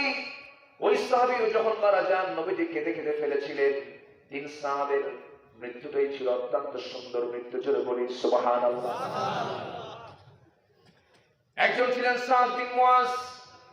এই সাহাবী যখন দুনিয়া থেকে বিদায় হয়ে যান, সেই সময় রাসূল সাহাবীদের সামনে একটা হাদিস বর্ণনা করলেন, সাহাবীরা, আমার সাদ দুনিয়া থেকে বিদায় নিয়েছে, তোমরা কি জানো সাদের বিদায় হওয়ার সঙ্গে সঙ্গে আল্লাহর আরশ পর্যন্ত কেঁপে উঠেছে। কেন কেঁপে উঠলো? কি কেঁপে উঠলো? কি জন্য কেঁপে উঠলো? সেই সাদ বিন মুআজের হায়াত ছিল মাত্র 37 বছর। ইসলাম কবুল করেছেন 32 বছরে। ইসলাম পেয়েছেন কয় বছর? আসতে বললেন না, কয় বছর? 5 বছর। এমন ইসলাম তিনি পেলেন, এমন জীবন তিনি গঠন করলেন, মাত্র 5 বছরে আল্লাহর এত প্রিয় বান্দা হয়ে গেলেন, যার মৃত্যুতে আরশ পর্যন্ত কেঁপে ওঠে। কেন কেঁপে উঠল? ভালো হওয়ার জন্য তো টাইম লাগে না, সামান্য সময়টাই যথেষ্ট। আমার বন্ধুগণ, সেই সাহাবী যখন মদিনায় রাসূল যখন গমন করলেন, তখন তার বয়স 32 বছর। 32 বছরে দিন গ্রহণ করলেন। 37 বছরে খন্দকের পরীক্ষার যুদ্ধে তিনি দুনিয়া থেকে বিদায় নিলেন। এই 5 বছর ওই সাহাবী বদরে অংশগ্রহণ করেছেন, বদরি সাহাবী। উহুদে অংশগ্রহণ করেছেন। উহুদে তার নিজের আপন ভাই আমর বিন আস রাদিয়াল্লাহু তাআলা তিনি শাহাদাত বরণ করেছেন। খন্দকের যুদ্ধ করতে গিয়ে তিনি আক্রান্ত হলেন, তার হাতটা কেটে ফেললো কাফের মুশরিকেরা। ওই যে রক্তক্ষরণ হলো, রক্ত শূন্যতায় পড়ে গিয়ে সাদ বিন মুআজ দুনিয়া থেকে বিদায় নিলেন। রাসূল বলেন, সাহাবীরা, আমার সাদ যদিও দুনিয়াতে খুব অল্প সময় বেঁচে ছিল, কিন্তু সাদের মৃত্যুতে আমার আল্লাহর আরশ পর্যন্ত কম্পমান হয়েছে। জোরে বলি সুবহানাল্লাহ। জীবন থেকে আমরা সাজাবো, জোরে বলি ইনশাআল্লাহ। আরো জোরে বলি ইনশাআল্লাহ। আমার ভাইয়েরা, আরেক সাহাবীর কথা বলছি আমি, সাদ আল আসওয়াদ আস-সুলাইমি। এই সাহাবী করলেন কি, যুদ্ধ করতে গিয়ে শাহাদাত বরণ করলেন, বিয়ার করা হলো না। নবীজি দৌড় মেরে মেরে তার লাশের কাছে চলে এলেন। মস্তকটা বিচ্ছিন্ন হয়ে পড়ে আছে, হাত কাটা, পা কাটা। নবীজি তার সামনে সে মাথার চুলগুলো সুন্দর করে গুছিয়ে দিলেন, আর চোখের পানি ফেলে ফেলে কাঁদেন। আবার কিছুক্ষণ পর মুস্কি মুস্কি হাসি মারেন। আমার নবীজি এমন আচরণ দেখি সাহাবায়ে কেরাম বললেন, ইয়া রাসূলুল্লাহ, আপনি তো এমন আচরণ কখনো করেন না, একবার হাসেন একবার কাঁদেন, এর কারণটা কি? রাসূল বলছেন, সাহাবীরা রে, আমার কান্নার কারণ হলো জাগতিক জীবনে সাদের সব আয়োজন আমি করলাম, সাদ তো বিয়ে করতে পারলো না, এই জন্য আমি কাঁদি। আর সাদের জন্য আমি এই জন্য হাসতেছি, আমি নিজের চোখে দেখতেছি সাদের জন্য জান্নাতের হুররা তাকে টানাটানি করে বেহেশতের দিকে নিয়ে টেনে নিয়ে যেতেছে। জোরে বলেন সুবহানাল্লাহ। আমার ভাইয়েরা, এমন জীবনেতে গঠন করতে হবে, সুন্দর জীবন নিয়ে সামনে এগোতে হবে। জীবনটাকে নষ্ট করা যাবে না। ইবাদতে কাটিয়ে দেব। ইবাদত করব কার? আল্লাহ। নামাজ পড়ব কয় ওয়াক্ত? আস্তে বলবেন না, নামাজ পড়ব কয় ওয়াক্ত? একা না জামাতে? বুঝে না না বুঝে? জেনে না না জেনে? সময় নাও সময়। আজকে যদি প্রকৃত নামাজে যদি বাংলার জমিনে যদি থাকতো, সমাজে কোন সুদের গন্ধ থাকতো না। বড় গ্রামের সুদ নাই? আছে? কোন পড়ে নাই? হ্যাঁ, রাজদাক পড়ে নাই? লালপুরে নাই? মানুষ আছে যেখানে সুদ আছে। তাহলে আমার দেশে মুসলমান কম না মুসলমান বেশি? তাহলে মুসলমান বেশি, সুদও কি বরকত, খুব বরকত না? কথা শুনবেন সবাই? আগ্রহ আছে? লোক নড়ে না, আমি তো আশ্চর্য হয়ে যাচ্ছি। আল্লাহু আকবার, এত মানুষ শোনে। আসেন দোয়া করি। দোয়া করবেন না? তাও করবেন না? তাহলে যাই।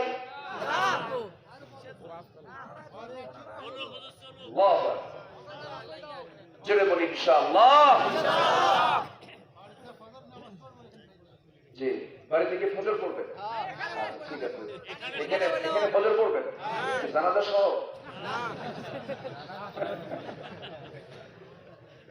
কথাটা কত জটিল, এই জায়গায় বসলে টের পাওয়া যাবে। খুবই কঠিন ব্যাপার। এই যে ছাত্র লেকচার দেয়, তাই না? সম্মানিত ভাইয়েরা, তাহলে যে আয়াত থেকে আমি আলোচনা করছিলাম, আয়াতে কয়টা কাজ? বলেন কয়টা কাজ? আমি আলোচনা করতেছি কয় নাম্বার? ইবাদত করবো কার? আল্লাহ।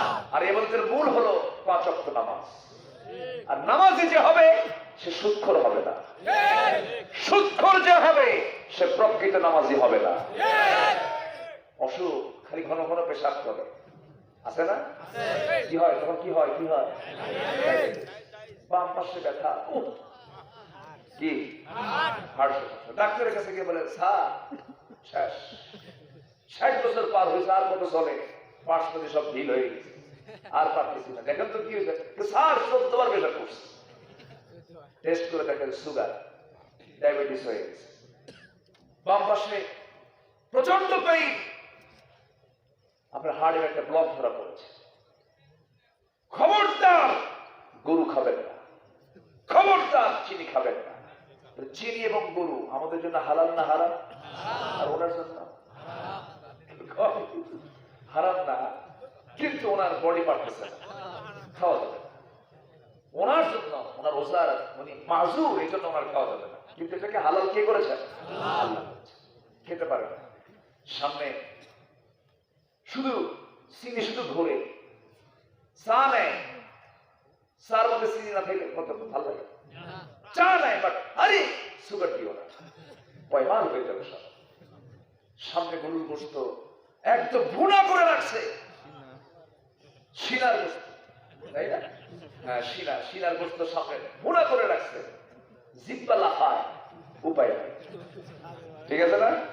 খেতে পারে না কেন? হার্ট ব্লক, রক্তে সুগার।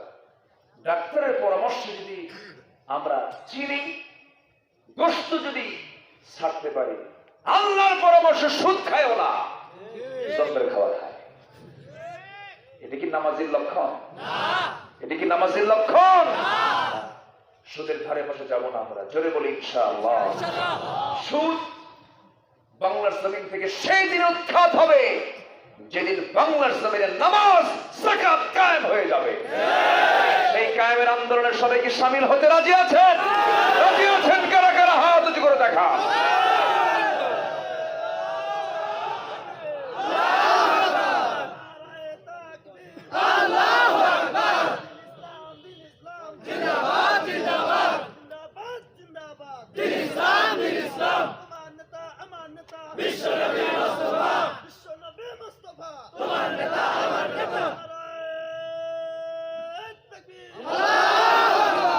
আল্লাহ সবার হাতকে কবুল করুন, জোরে বলি আমিন। নামাজি হব, সুদ মুক্ত নামাজি। রাজি আছি না সবাই? নামাজ পড়বো কয় ওয়াক্ত? নামাজ কেউ ছেড়ে দেব? নামাজ কত গুরুত্বপূর্ণ, অথচ সেই নামাজটা হেলায় খেলায় পার হয়ে যায়। আবার কিছু কিছু দরবার আছে নামাজ লাগে না, এরকম কিছু দরবার আছে না নাই আমার দেশে? মানিকগঞ্জে এক মাহফিলে গেলাম, যে গ্রামে মাহফিল সেই গ্রামে ঢোকার সঙ্গে সঙ্গে বলে হুজুর যে গ্রামে আসছে এই গ্রামে 350 পীর। বললাম তাহলে আপনি আমার দাওয়াত দিলেন কেন? হুজুর একটাও নামাজ পড়ে না। এরকম পীর আমার দেশে আছে না নাই? আমার দেশে মুরিদ বেশি না পীর বেশি? আমার দেশে পীর এত পীর, বিশ্বের 215টি দেশের মধ্যে এমন কিছু দেশ আছে যে দেশের নাগরিক এত না, এত পীর আমার দেশে। সালা পীর, ফেনা পীর, ঘোড়া পীর, বিড়াল শাহ, কুত্তা শাহ, গাদা শাহ, কত আছে আল্লাহ জানে। নামাজ না, একটা মসজিদে ঢাকা থেকে কি জানো দেওয়ান বা কত বড় পেট, গোলাপিলে হবে না, পেটাপেটি হবে। বিশ্ব বুড়াও ওজন হলো 220 কেজি, ছোট মোটো হাতি। সে বলেছিল তার বউ নাকি ফাতেমা, তার সন্তান নাকি হাসান হোসেন। এই নরাধম বহু মানুষের ইমানকে ছিনতাই করে নিয়েছে।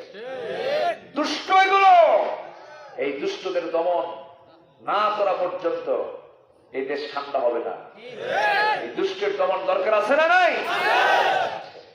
কিছু কিছু দুষ্ট দরবার আছে, বিশ্বাস 2 ঠ্যাং সামনে দিয়ে রাখে, মরিচা ওখানে সেজদা পারে, আছে না নাই? এগুলো করা যাবে না। সেজদা কার জন্য? এই সেজদা কার জন্য? আল্লাহ। রাসূল কারো থেকে সেজদা নিয়েছেন? তো তুমি কি হইছো? তোমাকে সেজদা দিতে হবে? লাঠি দিয়া পিটাইয়া পা ভেঙে ফেলা দরকার। 2 পা সামনে দিয়ে রাখে, ভান ধরে থাকে, বুজুর্গির ভান। বাচ্চা হয় না, চলে যায় দরবারে, যা বলে বাবা গরু আনছি বাবা, গরু। যে গরু দেয় সে আরেক বলদ, যে ছাগল নিয়ে যায় সে আরেক রাম ছাগল।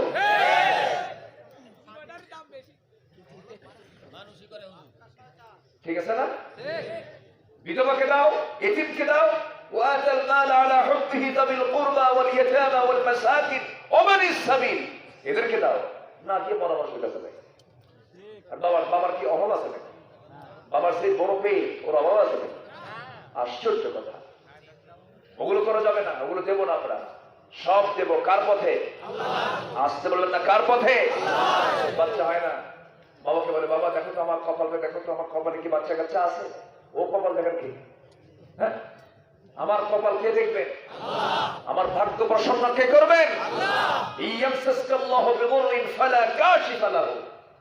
কেউ আমার ক্ষতি করতে পারবে না যদি আল্লাহ আমার ক্ষতি করেন, আল্লাহ আমার উপকার করেন। আল্লাহ যদি আমার কোনো অকল্যাণ চান, কেউ আমার কল্যাণ করতে পারবে না, ক্ষতি করতে পারবে না। কি সমস্যা? কলম কেন থা থাকে যা আছে কপালে শুনতে পাচ্ছেন না? আচ্ছা, সম্মানিত ভাইরা, বাবা চুপ করে থাকে, ভান ধরে থাকে, চোখ বন্ধ করে থাকে। বাবা আমার কি কপালে বাচ্চা আছে? 20 মিনিট কোনো কথা নাই। বাবা বলো, বাবা, ও বাবা, দেখো তোমার সন্তান আছে কিনা। কিছুক্ষণ পর হঠাৎ করে মুখ থেকে একটা আওয়াজ হলো, যা। কি কথা কি বোঝা গেল? বোঝা গেল, বোঝাচ্ছে যে আমি আমার কাছে কিছু আসছে, কিচ্ছু আসে নাই, পিছন দিকেই শব্দ লাগছে, ঠিক কিনা? গায়েবের মালিক কে? আসতে বলবেন গায়েব কে জানেন? আল্লাহ জানেন। রাসূলও গায়েব জানতেন না, তুমি আর রাসূলও গায়েব জানতেন না। রাসূল সেজদা নেননি কারো থেকে, তোমাকে সেজদা দেওয়ার কি প্রয়োজন আমার? সেজদা দেওয়া মানে জাহান্নামকে স্থান করে দেওয়া, ঠিক কিনা? রাসূল তায়েফের মাটিতে দাওয়াত দিতে গেলে তায়েফের মানুষ রাসূলকে ফুল দিল না পাথর দিল? হ্যাঁ, পাথর দিল। কি পাথর! আল্লাহু আকবার। জর্জরিত রক্তাক্ত রাসূল জমিনে লুটে পড়ে আছেন, কেউ নাই তার সাথে। কিছুক্ষণ পর সেন্স ফিরল, মিটি মিটি করে চায় দেখেন কেউ নাই। আবার পিছনের দিকে তাকান, আবার কেউ হামলা করে কিনা। কোনো মতো উঠেই মারলে নাকি কেউ, 3 দিন খান নাই। চট করে একটা বাগানের মধ্যে ঢুকলেন, আঙ্গুর বাগানে। আর চলে না শরীর, রক্ত পড়ে যাচ্ছে শরীর থেকে, চিত হয়ে পড়ে আছে। বাগানের কেয়ার থেকে দূর থেকে যদি কিন্তু বড় মানুষ তাড়াতাড়ি করে আঙ্গুর বাগান থেকে কয়েক টাকা আঙ্গুর ফেরে চিপে চিপে মোটে মোটে 1 গ্লাস রস নিয়ে বলতেছে, যুবক তুমি তাড়াতাড়ি এই আঙ্গুরের রসটা খাও। আমার নবীজি বিসমিল্লাহ বলে হাত কাঁপতেছে, ক্ষুধার যন্ত্রণায় 3 দিন 3 রাত তার খাওয়া নাই, এদিকে মেরে রক্তাক্ত করে দিয়েছে। রাসূল খেলেন, খাওয়ার পর একটা মুস্কি হাসি মারলেন।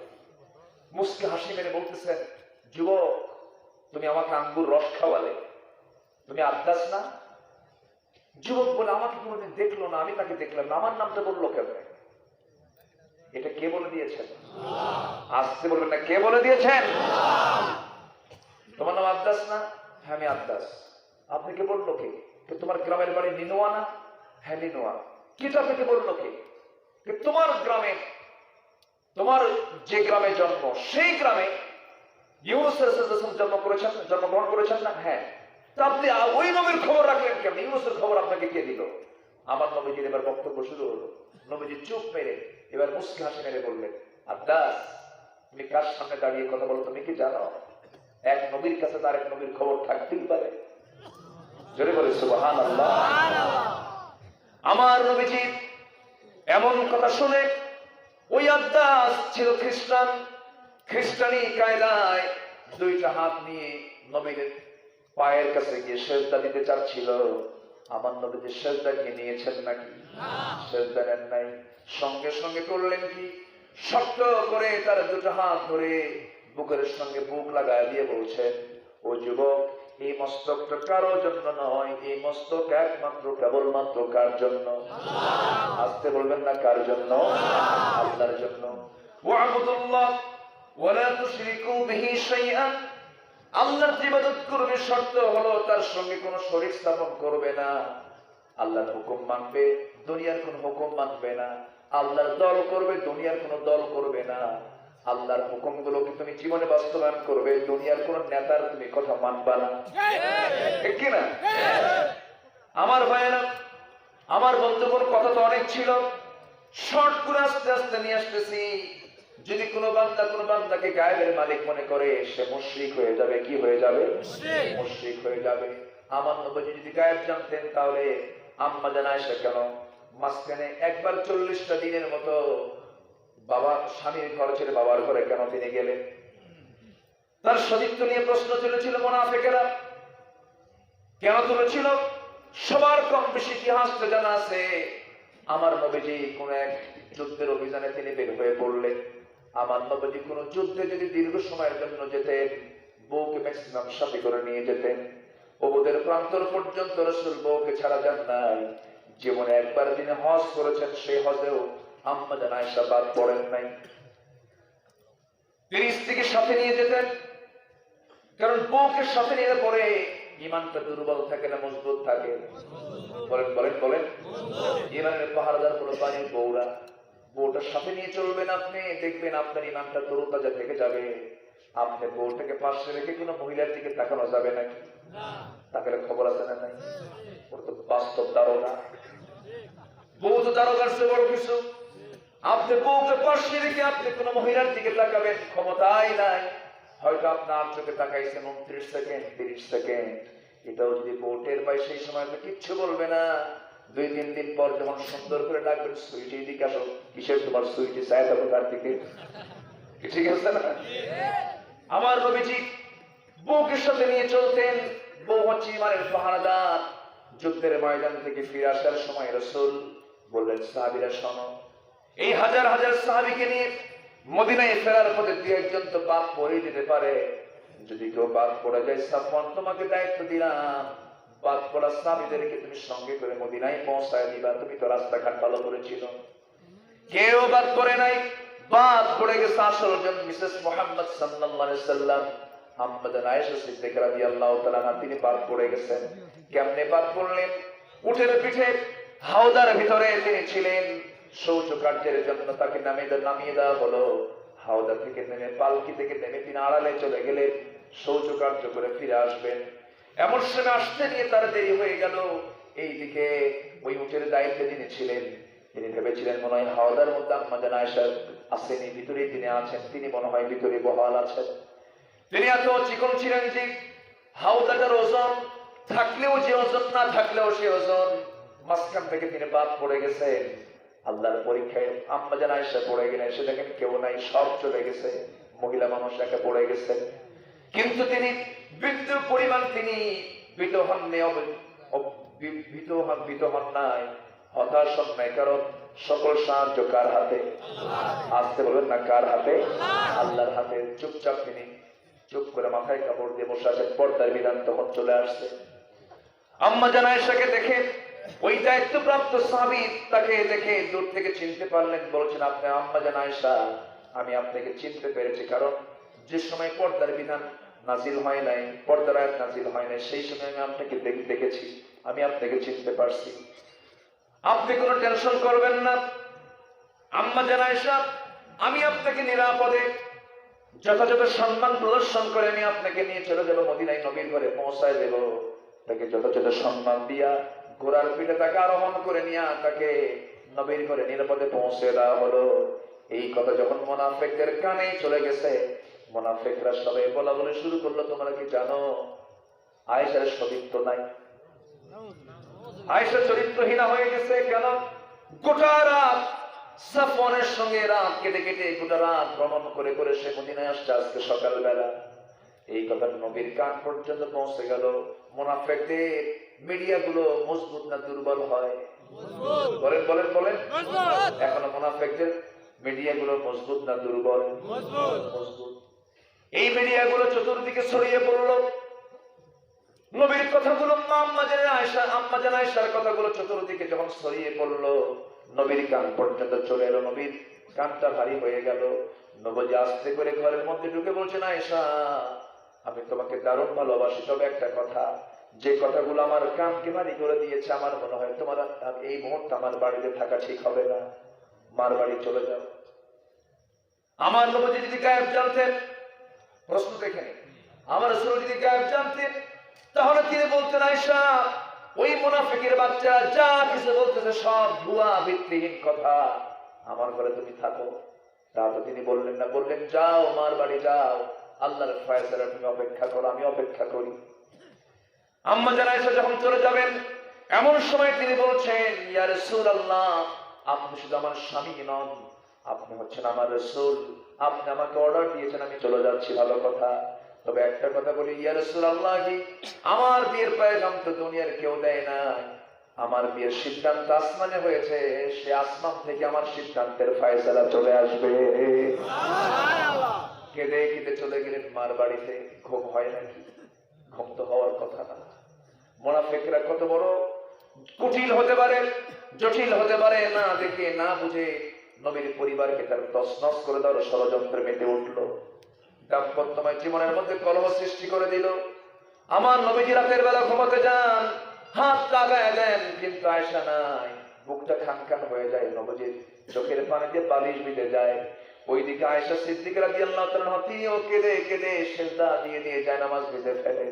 শুকনা হয়ে গেলে, নখের মতো কাঠ হয়ে গেলে, মাও কথা কয় না, বাপও কথা কয় না। আবু বকর সিদ্দিক রাদিয়াল্লাহু তাআলা মেয়ের সামনেই যান না। আমার মেয়ে রাসূলকে কষ্ট দিয়ে ফেলেছে, ভুল বুঝতেছেন। কি একটা কঠিন সিচুয়েশন তৈরি হয়ে গেল, কেউ তার সঙ্গে কথা বলে না। আমার নবজি অস্থিরতা পোষণ করেন, সামনের মুখেও হাসি নাই। নবীর মুখে হাসি না থাকলে স্বামীর মুখে হাসি থাকে নাকি? ওইদিকে মুনাফিকরা হাসে, রাসূল কাঁদতেন, আয়েশাও কাঁদতেন। দিন চলে গেল। বেশ কিছুদিন যাওয়ার পরে হঠাৎ করে আমার নবীর কাছে জিবরিল আমিন এসে বলছেন, ইয়া রাসূলুল্লাহি, আল্লাহর পক্ষ থেকে আয়াত নাযিল হয়ে গেছে। আয়েশা তো এমন একজন নারী যার জন্য আল্লাহ রাব্বুল আলামিন বেশ কয়েকটা আয়াত তাকে উদ্দেশ্য করে নাযিল করেছেন। এবার আয়াত নাযিল হলো তার চারিত্রিক সনদ দিয়া, ইন্নাল্লাযীনা জাউ বিল ইফকি উসবাতুম মিনকুম। হে রাসূল, আপনার স্ত্রী আয়েশাকে নিয়ে যারা কথা বলছে এটা শুধু অপবাদ মাত্র, আপনি এগুলোকে বিশ্বাস করবেন না। আমার নবীজির আনন্দ দেখে কে? নবীজি আমার দৌড় মেরে মেরে শ্বশুর বাড়ির দিকে চলে গেলেন। আম্মা জান আয়েশাকে খোঁজার জন্য চলে গেলেন, নেওয়ার জন্য চলে গেলেন। দরজায় কড়া নাড়ছেন, দরজা খুলে গেল। ভিতরে ঢুকে কয়েকটা ঘর থেকে শ্বাস দিচ্ছেন, কিন্তু আম্মা জান আয়েশাকে তিনি পাচ্ছেন না। তিনি বারবার বলছেন, আয়েশা তুমি কোথায়? হুমায়রা তুমি কোথায়? ও লাল চুকচুকে মহিলা, ও আয়েশা তুমি কোথায়? দিকে আসো।